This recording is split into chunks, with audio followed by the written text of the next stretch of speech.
Hello, I am Akagawa, a senior researcher at ffpri in Japan. In this video, I will demonstrate how to determine the geographic origin of wood using tree-ring oxygen isotopes. This method is our original invention. By employing tree-ring oxygen isotope signatures, we can pinpoint the geographic origin of wood with an accuracy of up to 60 kilometers, as shown in this figure. In this video, I will discuss two main topics. First, I will explain how to determine the geographic origin of, or in other words, provenance, temperate wood using tree-ring isotope fingerprints. The figure on the right provides an example of provenancing timber from eastern Siberia using correlations between tree-ring isotopes and precipitation data. Second, I will delve into the application of our fingerprinting method to tropical timber that lacks clear ring boundaries. So first of all, why do we need to estimate the geographic origin, growing years, and species of timber? And about 30% of CO2 emissions come from cement and steel production, and about 20% comes from forest decline. And a large-scale wooden structure like this can reduce CO2 emissions thanks to the technologies, building technology. We can now build such a large-scale construction, and this building itself can be a place to sequester carbon.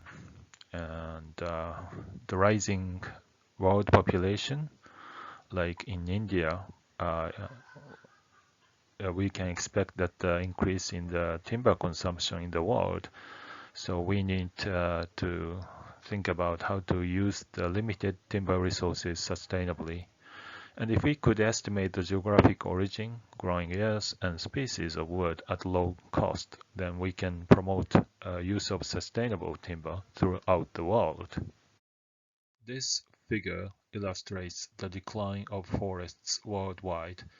Notably, there is illegal logging occurring in temperate regions, such as Russia. However, the majority of this illicit activity is concentrated in tropical areas. Hence, there is a significant demand for technology that can determine the geographic origin of tropical timber.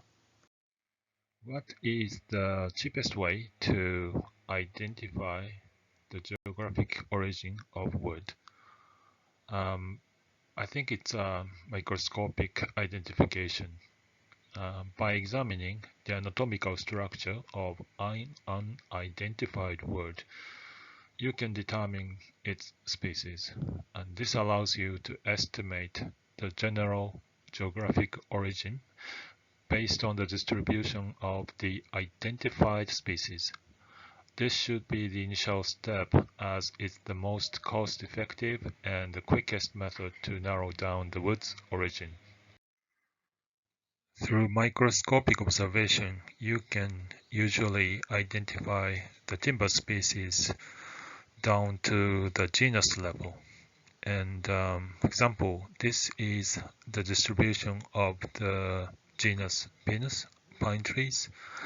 And even if you could identify the timber species, usually the species has wide range of distribution, and therefore it's usually still far from precise determination of the exact geographic origin.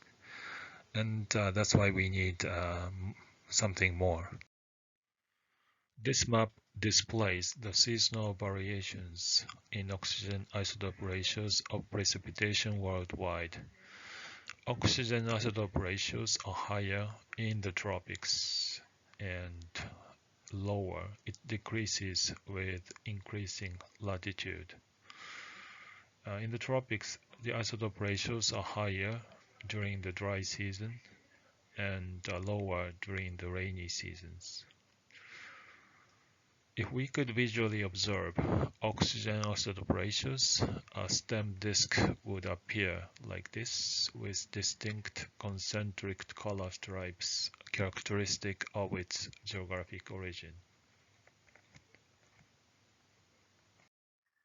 Stable isotope ratios have been utilized for a long time to trace the geographic origin of various plant-based agricultural products. While these ratios often represent annual data, capturing isotopic information only for a single year, trees can live for several decades to centuries. Let's assume we have wood of unknown origin. When measuring its ring widths, you notice that in some years the tree rings are wide and in others they are narrow. We can then calculate correlations between the ring widths of this unknown wood and those of reference wood from various parts of Poland. The highest similarity is observed with reference wood from northeastern Poland, suggesting that this unknown wood likely originates from this area. This method is known as dendroprovenancing, a concept introduced by Dieter Eckstein. This concept sparked an intriguing, interesting idea in my mind. So what about combining stable isotopes and dendroprovenancing? Oxygen isotope ratios of rice, for example, reflect isotope ratios of precipitation at its geographic origin and are effective indicator of its geographic origin. Trees are different from rice in that trees can live for several decades to centuries, therefore much more isotopic information is available for trees than rice. And about more than 10 years ago, I was wondering what if we combine dendroprovenancing, which uses tree-ring width trees, and stable isotopes, which were at that time used mainly for provenancing agricultural products. This figure depicts oxygen isotope variation in tree rings of two oak trees situated in the same location, actually in Obihiro, Hokkaido. Both oak trees display identical oxygen isotope variations, and each piece of timber has a unique region-specific oxygen isotope fingerprint, and similar to the DNA fingerprinting method, when over 50 data points of isotope ratios align consistently, it's hard to consider it a mere coincidence. And just like how DNA fingerprinting works, when many DNA sequence match, and then it becomes increasingly difficult to say that the match is just a coincidence. And after DNA sequencing become more cheaper, then DNA technology has rapidly expanded in forensic science. And I think the similar situation probably applies to stable isotopes, and we cannot read this isotopic sequence of tree rings efficiently at the moment. But if we could read this oxygen isotope fingerprints of tree rings more efficiently by technological breakthrough, maybe we can use this, it can be used more widely for provenance timber. So here is one example of making isotope analysis of tree rings faster and cheaper. So usually before isotope analysis, tree rings are typically processed to obtain cellulose. Some researchers might use resin extracted bulk wood for isotope analysis, but we use cellulose, and by extracting cellulose, the tissue becomes softer, making it easier to separate individual tree rings. Lignin hemicelluloses, resins, fats, and other compounds present in tree rings can have a different isotopic signatures. The presence of nitrogen, for instance, can interfere with oxygen isotopic analysis, and that's why cellulose extraction is sometimes preferred. Using a diamond saw, cross-sections of 1 mm thickness are cut from tree-ring cores or strips. This is a fast-forwarded video. The advantage of using a diamond saw is a clear-cut surface that preserves the anatomical structure well. There are three major chemical components of wood: cellulose, hemicellulose, and lignin. These components have different isotope ratios, hence it's essential to analyze the isotope ratios of a single chemical component, which is why cellulose extraction is performed before isotope analysis. Traditionally, cellulose extraction was carried out after separating the tree rings. For instance, if there were 100 tree rings to process, it would require processing in 100 test tubes. However, with a new method, cellulose extraction is done before tree ring separation, making the cellulose extraction process 10 to 100 times faster. Here is how we prepare our samples for isotope analysis. First, we take a 1 mm thick cross-section and chemically process it to produce alpha cellulose. Then, the alpha cellulose plates are freeze-dried, and approximately 200 micrograms of cellulose is cut out from each tree ring, then weighed and packed into a silver capsule for isotope analysis. Is it possible to determine when a log was cut? Yes, it is.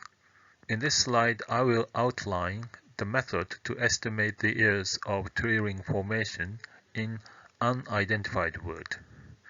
The first step involves measuring the oxygen isotope ratios in the tree rings of the unidentified wood sample, resulting in the depicted red series.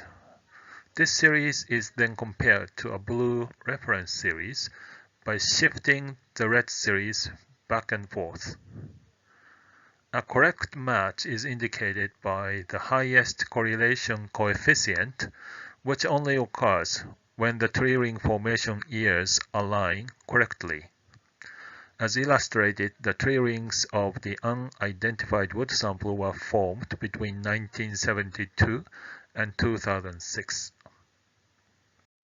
There are two methods to estimate the geographic origin of wood using tree ring isotopes. The first method is known as the tree climate correlation method. Tree ring oxygen isotopes have been used to reconstruct past precipitation levels. By using gridded precipitation data available online, one can calculate the correlation between the tree ring isotope series of unidentified wood and precipitation data from various locations worldwide. By evaluating all the possible combination between the tree ring isotope series and climate data, which means shifting tree ring isotope series by year, longitude, and latitude, one can pinpoint a specific combination where the correlation is the highest. This combination indicates the estimated tree ring formation years and the origin of the unidentified wood. This method eliminates the need to construct a tree ring isotope database by sampling reference trees from various locations in the world and analyzing isotopes. However, it comes with drawbacks. The provenancing results from this method typically have a large spatial error, ranging from 250 to 500 kilometers. This is why I had to come up with more accurate method. The tree-tree correlation method, which is our original invention, offers higher precision. Consider this example. When provenancing pine wood using tree-ring carbon isotope network data from the United States, a comparison of tree-ring carbon isotope series from both the white and the blue locations, which are merely 150 kilometers apart, reveals a high similarity. You can compare white and blue. And with a correlation coefficient of 0.83. In contrast, when comparing the blue circle and the red triangle, which are roughly 350 kilometers apart, the correlation drops to 0.48. Now you can compare blue and red. The red is very different from blue. So this observation leads to a straightforward principle, which is trees living closer to each other show similar isotope pattern. Actually, we can use this simple principle to estimate the geographic origin of wood. Suppose this pine wood, which comes from this X mark, Cane Spring, had an unknown origin. We've calculated the correlation between the isotope series of this unknown wood and each reference series throughout the southwestern United States. The strength of this correlation is represented by the diameter of a circle at each location. As one might expect, trees living in close proximity to each other tend to show a higher correlation. This suggests that this unknown tree likely originates from an area near Dry Canyon. If you study the distribution of the correlations, you'll notice that the correlation tapers off gradually over the Great Plains, but drops sharply across the Rocky Mountain range. This indicates that the distribution of correlation is influenced not just by distance, but also by the region's topography. The second method of provenancing timber, the tree-tree correlation method, takes time because we need to construct an isotope database of timber growing in the area of our interest. As shown in previous slides, it is possible to provenance wood with ring width data using Dieter Eckstein's dendroprovenancing method. Compared to isotopes, ring width takes much less time to measure. However, isotopes are more precise, with the error being less than 180 kilometers and more reliable, with 66% of provenancing attempts showing successful results. What happens if we try this timber provenancing method in other areas like Japan? To assess efficacy of our timber provenancing technique in the area, we utilized tree-ring oxygen isotope data spanning the country. We selected a tree at location and treated it as unidentified sample. By comparing its isotope data with that of other trees, we aimed to determine the geographic origin, the geographic source of the unknown tree. The network data presented in the previous slide are made of isotope information from 5 distinct tree species. The dilemma we face is whether to establish an isotope database specific to each species or to combine data from various species.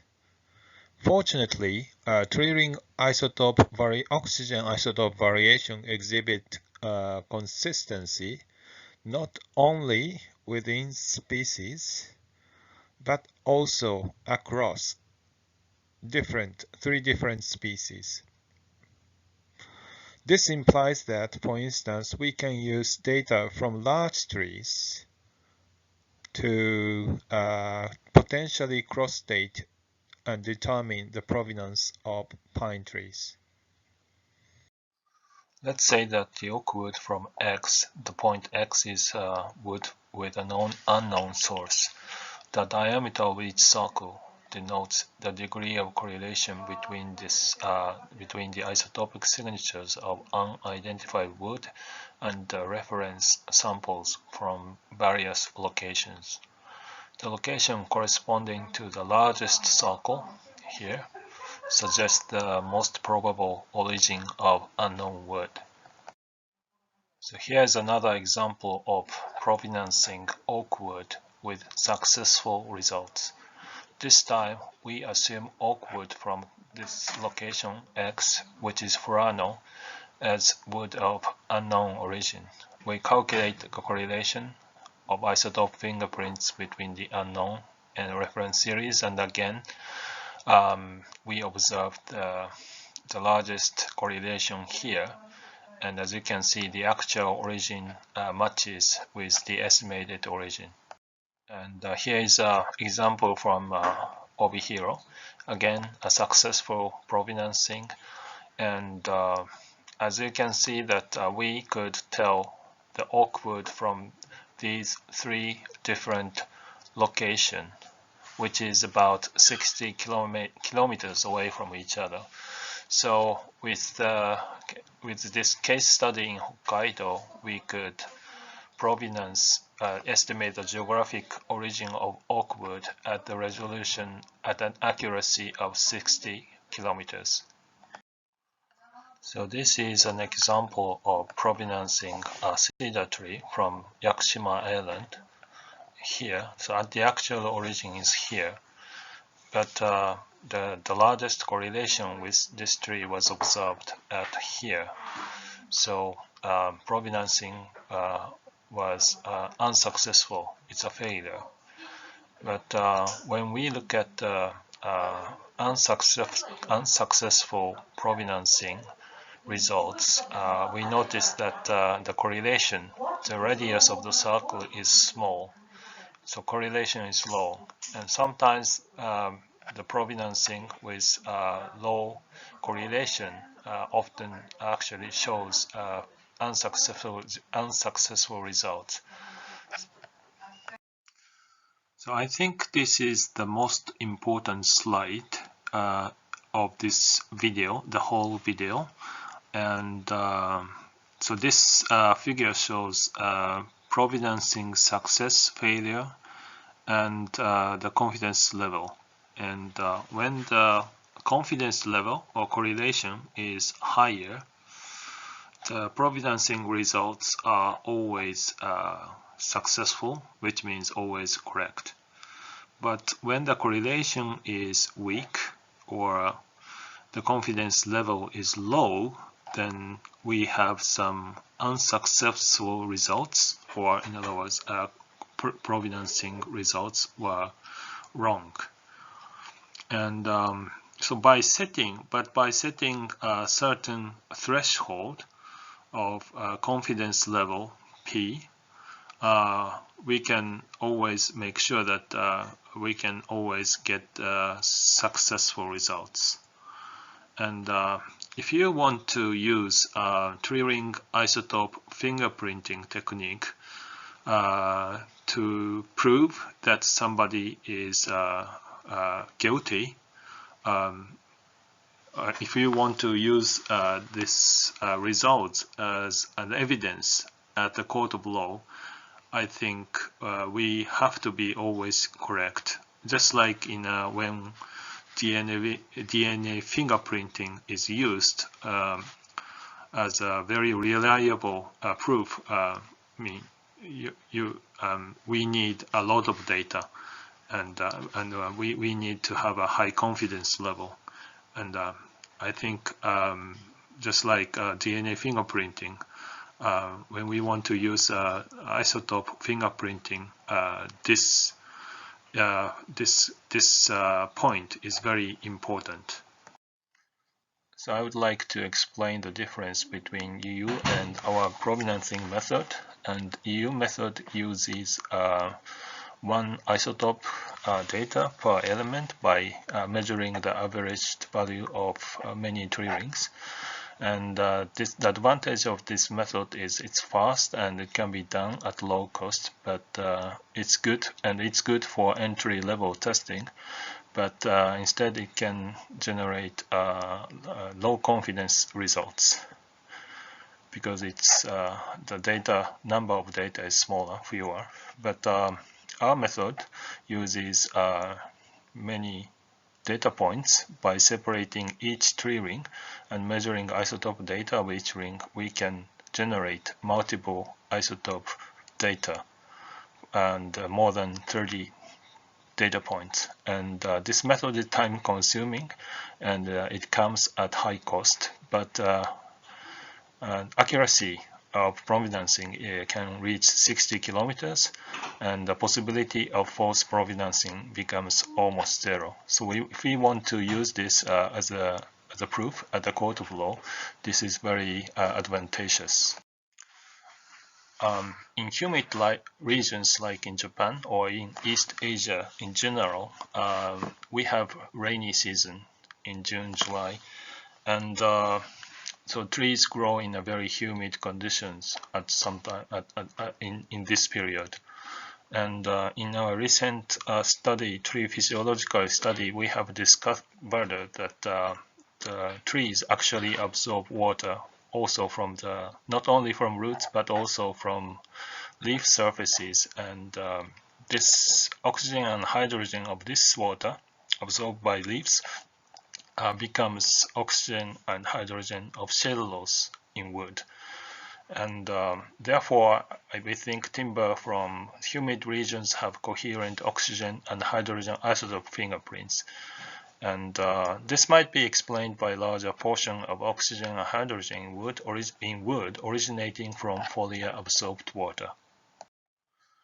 When we develop stable isotope database, we have to collect georeferenced increment core samples from all over the world, and to do this, it takes time. So we wanted to automate the sampling process by inventing this machine called a smart socket.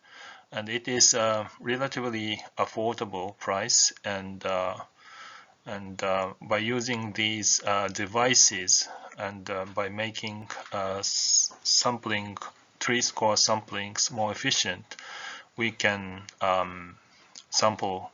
collect the samples more efficiently. And we have patented these devices, and it is available worldwide. So this video shows how our device smart socket works, and by just using a impact wrench, which is battery operated, we can sample one tree ring core in 3 minutes.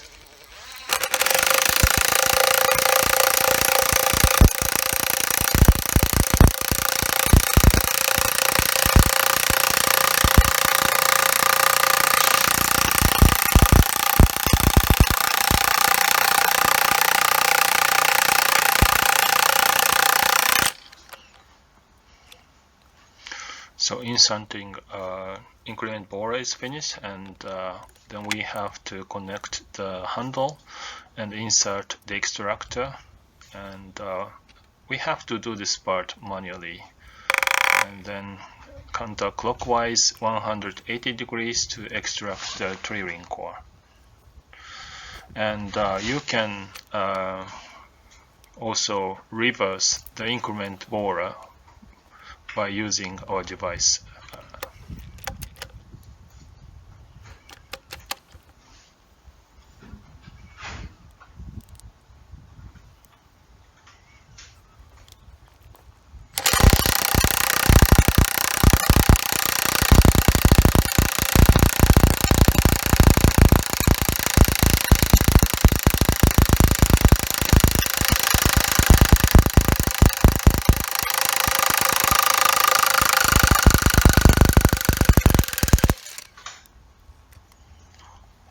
And we can also collect large diameter increment cores about up to 12 millimeter in diameter.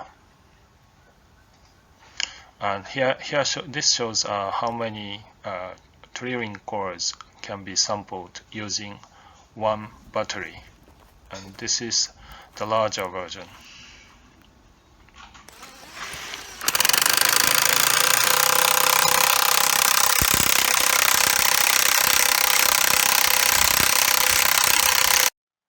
For sampling larger tree, such as from hardwood, such as teak, you need to amplify the power of the Makita increment impact wrench by using gear. So this device is called a smart borer, and this is actually the second largest teak from Thailand.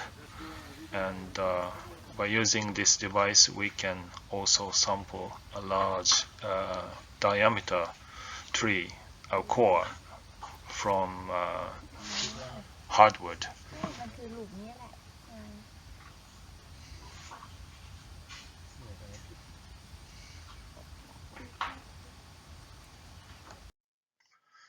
So this slide shows tree-ring isotopes and ring width variation of 3 teak trees from the same study site in Myanmar, Burma. And as you can see, oxygen isotope, tree-ring oxygen isotope ratios of the 3 teak trees show very similar pattern, and if you extract the short-term variation, then the similarity becomes even higher. And signal to noise ratio of oxygen isotope is high compared to carbon isotope and ring widths. The carbon isotopes and ring widths show larger individual variability, and SNR, signals to noise ratio, is lower. So coherence was in the order of oxygen isotope, followed by ring width and carbon isotopes. And in most of the cases, oxygen isotope is the most effective tool for provenance wood, Japanese and also teak from Myanmar. We can also analyze isotopes ratios not only at annual resolution. Annual resolution is indicated by this red dotted line. You can also analyze oxygen isotope ratios, a seasonal variation of oxygen isotope ratio, by separating one tree ring into many pieces. And as you can see in the seasonal trend, during a rainy season, oxygen isotope becomes lower, and at the ring boundaries, oxygen isotope becomes higher.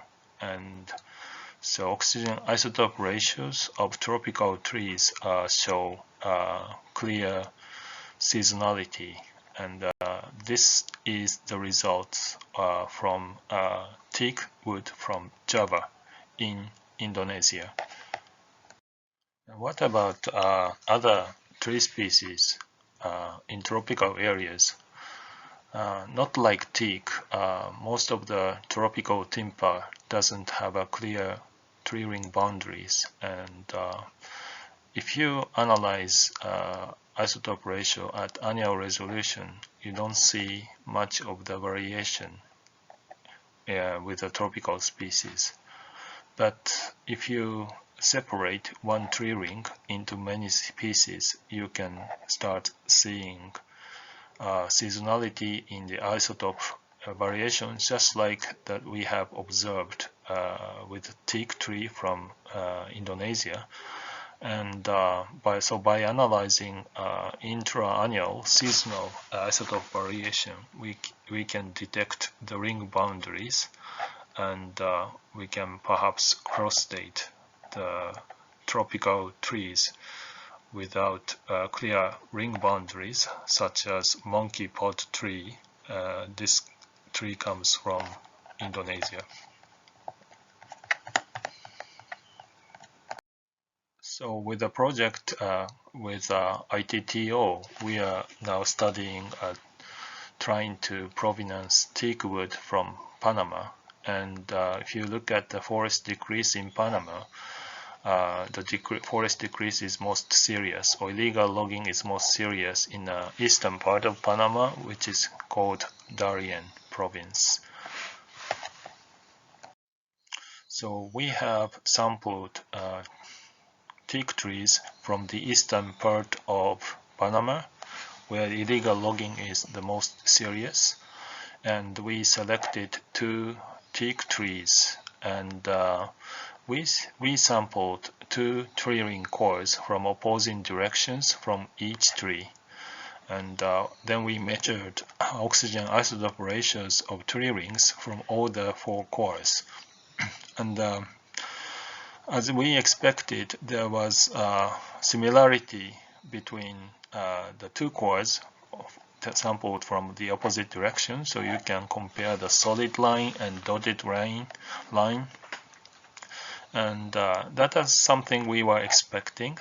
But if you compare 2 different trees which were growing 100 meters apart from each other, the red and blue lines still show a good similarity. So that means using a red tree as a reference, we can probably say that the blue tree originates from eastern part of Panama, and the tree grew from 1999 to 2022. So just as we observed with teaks from Java and also Samania salmon trees, we could see a good seasonal variation coherence between the 2 teaks from the same site.